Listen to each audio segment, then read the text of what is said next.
de l'Évangile de Jésus-Christ selon saint Luc, chapitre 12, versets 35 à 38.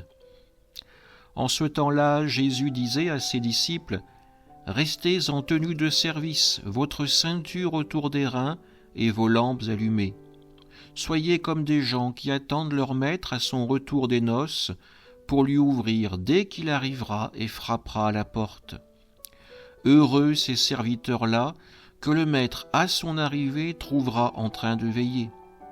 Amen, je vous le dis, c'est lui qui, la ceinture autour des reins, les fera prendre place à table et passera pour les servir. S'il revient vers minuit ou vers 3 heures du matin et qu'il les trouve ainsi, heureux sont-ils. Acclamons la parole de Dieu. Aujourd'hui, l'Église célèbre le pape Saint Jean-Paul II. À la lecture de cet évangile, en ce jour de fête, nous pouvons bien sûr penser à cet homme qui, durant toute sa vie, s'est battu pour annoncer la parole de Dieu, permettre aux valeurs chrétiennes d'être accueillies dans le monde et de toujours avoir au cœur ce désir d'annoncer et de vivre de la parole de Dieu. Ce texte est aussi pour nous aujourd'hui.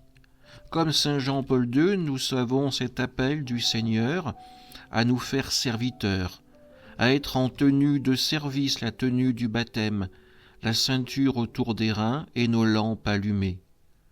Que notre foi pour ce monde soit un signe d'espérance, que notre foi soit la lumière qui les guide vers la parole de Dieu, une parole à la fois de miséricorde et du respect de l'autre. Saint Jean-Paul II s'est battu durant toute sa vie pour l'annonce de l'Évangile, pour faire tomber les murs de la haine. À notre tour, à présent, en digne héritier de son exemple, de nous mettre au travail, de toujours être en action pour que la parole de Dieu résonne dans ce monde et puisse guider les hommes vers le chemin de la vie et les détourner du chemin de la mort. Amen.